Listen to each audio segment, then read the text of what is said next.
नमस्कार दोस्तों। स्वागत है आप सभी का मेरी कहानियों में। मैं हूं शिखा और एक बार फिर से आपके लिए लेकर आई हूं एक नई कहानी और उम्मीद करती हूं कि ये कहानी भी बाकी कहानियों की तरह आपको बेहद पसंद आएगी और आप पहले की तरह अपना प्यार और सपोर्ट मेरी वीडियोस पर बनाए रखेंगे। कहानी पसंद आए तो चैनल को सब्सक्राइब करना मत भूलिएगा। तो चलिए अपनी आज की कहानी शुरू करते हैं। आसमान से गिरकर खजूर में अटकना इसी को कहते हैं। गांव के एकाकी जीवन से ऊबकर अम्मा शहर आई थीं, किंतु यहाँ भी बोझिल एकांत उन्हें नागपाश की तरह जकड़े हुए था। लगता था जहाँ भी जाएंगी वहाँ चुप्पी, वीरानी और मनहूसियत उनके साथ साई की तरह चिपकी रहेगी। गांव में कष्ट ही क्या था उन्हें। सुबह चाय के साथ 4 रोटियां सेक लेती थीं। उनके सारे दिन मज़े में कट जाता था। कोई कामधाम नहीं, कोई सिरदर्द नहीं। उलझन थी तो यही कि पहाड़ से लंबा दिन काटे नहीं कटता था। भूले भटके कोई पड़ोसन आ जाती तो कमर पर हाथ रखकर ठिठोली करती। अम्मा जी को अपनी गृहस्थी से बड़ा मोह है। रात दिन चारपाई पर पड़े पड़े गड़े धन की चौकसी किया करती हैं। कैसा गड़ा धन बहू, वह उदासीन भाव से जवाब देती। लेटना तो वक्त काटने का एक जरिया है। बैठे बैठे थक जाती हूँ तो लेटी रहती हूँ, लेटे लेटे थक जाती हूँ तो उठ बैठती हूँ। पड़ोसन सहानुभूति जताते हुए वहीं ढेरी पर बैठ जाती। जिंदगी का यही रोना है। जवानी में आदमी के पास काम ज़्यादा, वक्त कम होता है। बुढ़ापे में काम कुछ नहीं, वक्त ही वक्त रह जाता है। बाल बच्चे अपनी दुनिया में रम जाते हैं। बूढ़े माँ बाप बैठकर मौत का इंतज़ार करते हैं। उनमें से अगर एक चल बसे तो दूसरे की जिंदगी दूभर हो जाती है। जब से बाबूजी गुजरे हैं तुम्हारे चेहरे पर हंसी नहीं दिखाई दी। ना हो तो कुछ दिन के लिए राकेश भैया के यहाँ घूम आओ, मन बदल जाएगा। यही मैं भी सोचती हूँ। वह गंभीर भाव से सिर हिलाती। राकेश की चिट्ठी आई है कि वह अगले महीने आएगा, तभी उससे कहूँगी कि मुझे अपने साथ ले चले। पर अम्मा को कुछ कहने की ज़रूरत नहीं पड़ी। राकेश खुद ही उन्हें साथ ले चलने के लिए आतुर हो उठा। वजह यह थी कि बेटे के सत्कार में माँ ने बड़े चाव से भोजन बनाया था। दाल, चावल, रोटी, तरकारी और चटनी। किंतु जब थाली सामने आई तो राकेश समझ नहीं सका कि इनमें से कौन सी वस्तु खाने लायक है। दाल चावल में कंकड़ भरे हुए थे। कांपते हाथों की वजह से कोई रोटी अफगानिस्तान का नक्शा बन गई थी तो कोई रोटी कम, डबल रोटी ज़्यादा लग रही थी। तरकारी के नाम पर नमकीन पानी में तैरते आलू के टुकड़े थे। कुचले हुए आम में कहने भर के लिए पुदीना था। अम्मा ने खुद ही अपराधी भाव से सफाई दी। ये खाना कैसे खा सकोगे बेटा? बुढ़ापे में न हाथ पांव चलते हैं, न आंखों से सूझता है। अपने लिए जैसे तैसे 4 टिक्कर सेक लेती हूँ। तुम्हारे लायक खाना नहीं बना सकी। आज तुम भूखे ही रह जाओगे। खाना बहुत अच्छा बना है अम्मा। सालों बाद तुम्हारे हाथ की बनी रोटी खाई तो पेट से ऊपर खा गया हूँ। राकेश ने आधा पेट खाकर उठते हुए कहा। उसने मनी मन फैसला भी कर लिया कि अम्मा को उस हालत में एक दिन भी अकेला नहीं छोड़ेगा। भावनाओं के जोश में उसने दूसरा फैसला यह किया कि गांव का मकान बेच देगा। वह जानता था कि अगर मकान रहा तो अम्मा कुछ ही दिनों में गांव लौटने की जिद करेंगी। कांटा जड़ से उखड़ जाए तभी अच्छा है। सदा की संकोची अम्मा बेटे के सामने अपनी अनिच्छा जाहिर ना कर सकी। नतीजा यह हुआ कि 2 दिन में मकान बिक गया। तीसरे दिन गांव के जीवन को अलविदा कहकर अम्मा बेटे के साथ शहर चली आईं। शहर आते ही पहला एहसास उन्हें यही हुआ कि गांव का मकान बेचने में जल्दबाजी हो गई है। बहू ने उन्हें देखकर जिस अंदाज में पांव छुए और जिस तरह मुंह लटका लिया वह उन्हें बहुत खला। आखिर वे बच्ची तो थी नहीं, अनमने ढंग से किए जाने वाले स्वागत को पहचानने की बुद्धि रखती थी। बच्चों ने भी एक बार सामने आकर नमस्ते की औपचारिकतावश और फिर न जाने घर के किस कोने में समा गए। बहू ने नौकर को हुक्म दिया, अम्मा जी के लिए पीछे वाला कमरा ठीक कर दो। गुसलखाना जुड़ा होने के कारण वहाँ इनको आराम रहेगा। एक पलंग बिछा दो और इनका सामान वहीं पहुँचा दो। उसके बाद चाय दे आना। मैं लता मेम साहब के यहाँ किटी पार्टी में जा रही हूँ। बहू सैंडल खटखटाती हुई चली गई और वह भौचक्की सी सोफे पर बैठी रह गई। कुछ देर बाद नौकर ने उन्हें उनके कमरे में पहुँचा दिया।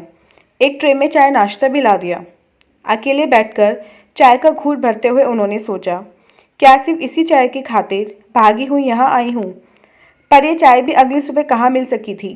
रात का खाना वे नहीं खाती, यह बात बहू जानती थी। इसलिए उसने शाम को खाने के लिए नहीं पूछवाया। कुछ और लेंगी, यह भी पूछने की ज़रूरत नहीं समझी। वह इंतज़ार करती रहीं कि बहू बच्चों में से कोई न कोई उनके पास अवश्य आएगा, हालचाल पूछेगा, पर निराशा ही हाथ लगी। जब बहू बच्चों की आवाज़ें आनी बंद हो गईं और घर में सन्नाटा छा गया, तो एक ठंडी सांस लेकर वह भी लेट गईं। टूटे मन को उन्होंने खुद ही दिलासा दिया, मुझे सफ़र से थका जानकर ही कोई नहीं आया। फजूल ही मैं बात को इतना तूल दे रही हूँ। सुबह जब काफ़ी देर तक कोई नहीं आया तो वह बेचैन होने लगी। मुंह अंधेरे उठकर उन्होंने दैनिक कार्यों से छुट्टी पा ली थी। अब चाय की तलब उन्हें व्याकुल बना रही थी। दूर से आती चाय के प्यालों की खटर पटर जब सही न गई तो उन्होंने सोचा, लो, मैं भी कैसी मूर्ख हूँ, यहाँ बैठी चाय का इंतज़ार कर रही हूँ। आखिर कोई मेहमान तो हूँ नहीं, मुझे खुद उठकर बाल बच्चों के बीच पहुँच जाना चाहिए। यहाँ हाथ पर हाथ धरे बैठे रहना कितना बेतुका है। बीच के कमरों को पार करके वे खाने के कमरे में जा पहुँची। वहाँ बड़ी सी मेज के इर्द गिर्द बैठे बहू बच्चे चाय नाश्ता कर रहे थे। राकेश शायद पहले ही खा पीकर उठ चुका था। अम्मा को देखकर एक बारगी सन्नाटा सा खिंच गया। अगले ही पल बहू तमक्कर उठते हुए बोली, बुढ़ापे में ज़बान शायद ज़्यादा ही चटोरी हो जाती है। अम्मा समझ नहीं सकी कि इस बात का मतलब क्या है। बहुत चक्की से बहू का मुंह ताकने लगी। बहू ने तीखी आवाज़ में बात स्पष्ट की, इन्हें दफ्तर जाने की जल्दी थी, बच्चों के स्कूल का समय हो रहा था। मैं जल्दी जल्दी सबको खिला पिलाकर आपके पास चाय भेजने की सोच रही थी, पर तब तक सब्र नहीं कर सकी आप। अम्मा फीकी हंसी हंसते हुए बोली, ठीक कहती हो बहू, अभी चाय के लिए कौन सी देर हो गई थी, मैं ही हड़बड़ी में बैठी न रह सकी। वह वापस अपने कमरे में लौट आई। कुछ देर बाद नौकर एक गिलास में ठंडी चाय और एक तश्तरी में 2 जले हुए टोस्ट लेकर आ पहुंचा। जिस चाय के लिए वे इतनी आकुल थी, वह चाय अब जहर का घूंट बन चुकी थी। बड़ी मुश्किल से ही अम्मा उसे गले से नीचे उतार सकी। न चाहते हुए भी आंखों के सामने मेवे, फल और मिठाई से सजी हुई खाने की मेज बार बार घूम रही थी। चाय पीकर गिलास रख रही थी कि बेटा बड़े व्यस्त भाव से कमरे में आकर बोला, क्या हाल है अम्मा, यहाँ आकर अच्छा लगा तुम्हें? हाँ बेटा, चाय वाय पी ली। मैंने सुधा से कह दिया है कि तुम्हारे आराम का पूरा ख्याल रखे। दोपहर के खाने में अपनी मनपसंद चीज़ बनवा लेना। मैं दफ्तर जा रहा हूँ, शाम को देर से लौटूंगा। इस मशीनी ज़िंदगी में मुझे मिनट भर की फुर्सत नहीं। तुम बिना किसी संकोच के अपनी हर ज़रूरत सुधा को बता देना। ठीक है बेटा। वे प्लास्टिक के चाबी भरे बबुए की तरह नपे तुले शब्द ही बोल पाई। बस दिन भर में सिर्फ यही बातचीत थी जो किसी ने उनके साथ की। उसके बाद सारा दिन वह अकेली पड़ी पड़ी उबती रहीं। नौकर एक बार आकर उनके कमरे में पानी से भरी सुराही रख गया, दोबारा आकर उन्हें खाने की थाली दे गया। उसके बाद कोई उनके कमरे में झांकने तक नहीं आया। सुबह का अनुभव इतना कड़वा था कि खुद उनकी हिम्मत भी दोबारा बहू बेटे के यहाँ नहीं आई थी। पहले भी तनु और सोनू के जन्म पर राकेश उन्हें लिवा लाया था, जिद करके साल साल भर रोके रखा था। उस समय इसी बहू ने उन्हें हाथों हाथ लिया था। इतना लाड़ लड़ाती थी कि अपनी सगी बेटी भी क्या दिखाएगी।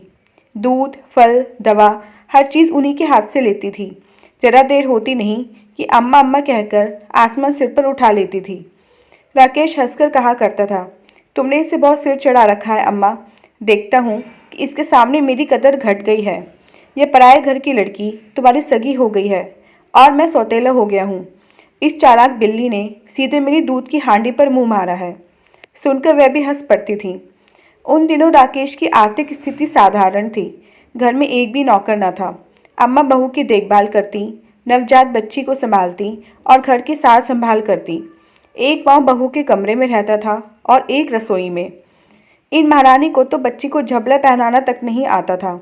बच्ची कपड़े भिगोती तो लेटे लेटे गुहार लगाती थी, अम्मा जी जल्दी आना, अपनी नटखट पोती की कारस्तानी देखना। अब भी वही अम्मा थी और वही बहू रानी। बदलाव आया था तो सिर्फ स्थितियों में। बहू अब हर महीने हजारों रुपए कमाने वाले अफसर की बीवी थी और अम्मा बूढ़ी व लाचार होने के कारण उसके किसी काम की नहीं रही।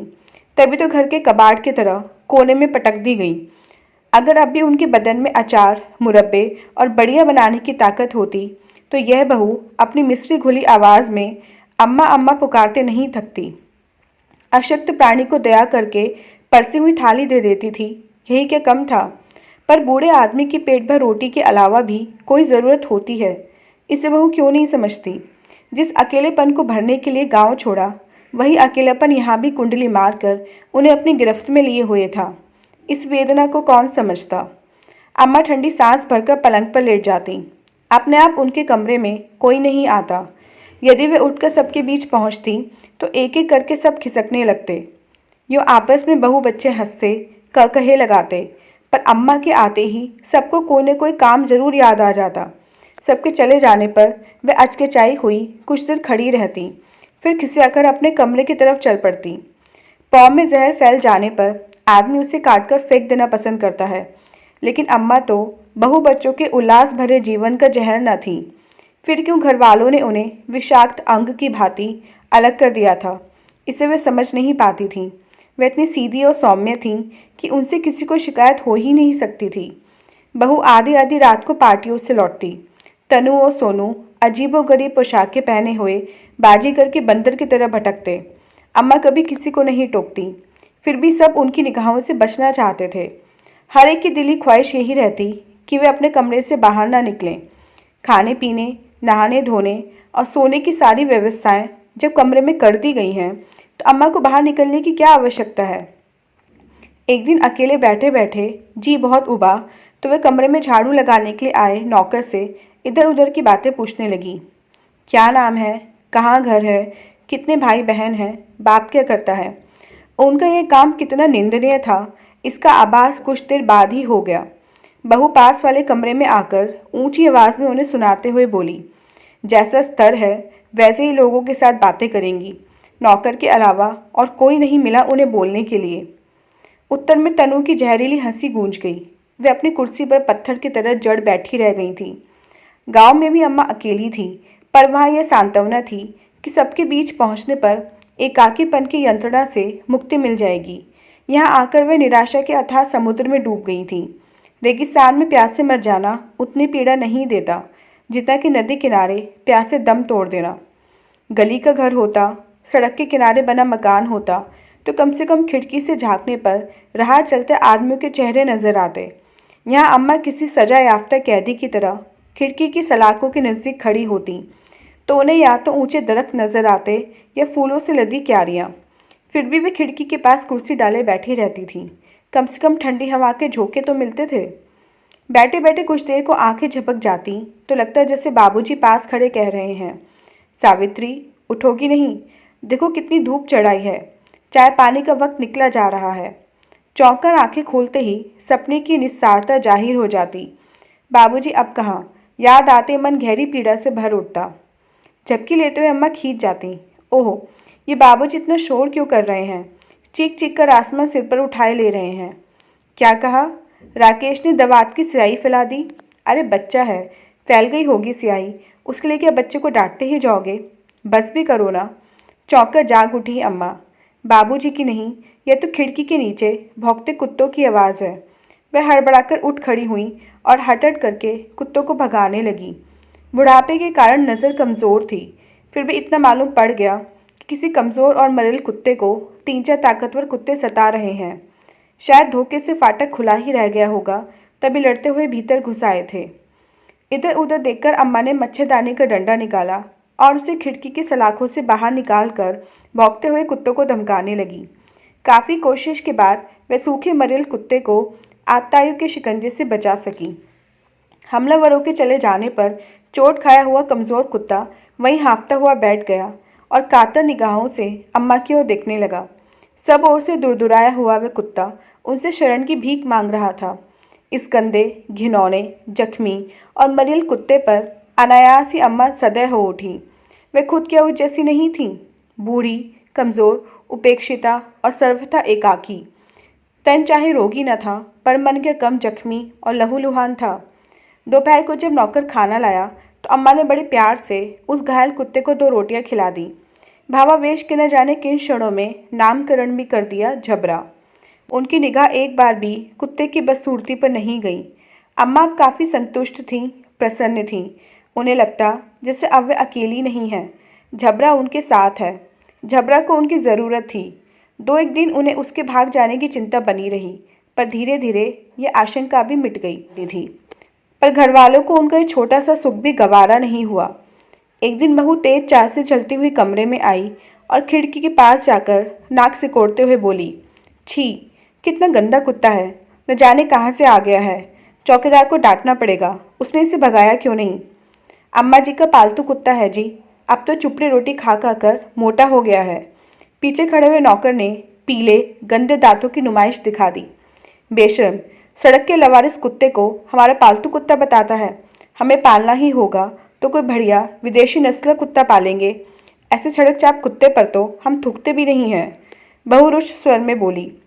अगले ही पल उसने नौकर को नादिर शाही हुक्म दिया, देखो, अंधेरा होने पर इस कुत्ते को कहीं दूर फेंक आना। इसे बोरी में बंद करके ऐसी जगह फेंकना जहाँ से दोबारा न आ सके। बहू जिस अफसराना अंदाज से आई थी वैसे ही वापस चली गई। अम्मा ने बड़े असहाय भाव से खिड़की की ओर देखा। न जाने क्यों उनका जी डूबने लगा। पिछले साल बाबूजी के मरते समय भी उन्हें ऐसी ही अनुभूति हुई थी। लगा था जैसे इतनी बड़ी दुनिया में अनगिनत आदमियों की भीड़ होने पर भी वह अकेली रह गई हैं। अकेलेपन का वही एहसास इस समय अम्मा को हुआ। उन्होंने खुद को धिक्कारा। छी, कितनी ओछी हूँ मैं। बेटे बहू और चांद सूरज जैसे दो पोती पोते के रहते हुए मैं अकेली कैसे हो गई। यह मामूली कुत्ता क्या मुझे अपने बच्चों से भी ज़्यादा अजीज़ है। पर खुद को धोखा देना आसान न था। अकेलेपन की भयावहता से आशंकित मन दूसरी बार दहशत से भर गया। पिछले साल बाबूजी के चिर बिछोपर पर वह रोई थीं। हालांकि तब से मन बराबर रोता रहा था, पर आज भी आंखें दूसरी बार छलछला उठीं। तो दोस्तों, ये थी हमारी आज की कहानी। उम्मीद करते हुए कहानी आपको पसंद आई होगी। मिलते हैं अपनी नेक्स्ट वीडियो में इससे नेक्स्ट कहानी के साथ। तब तक के लिए आज्ञा दीजिए। धन्यवाद।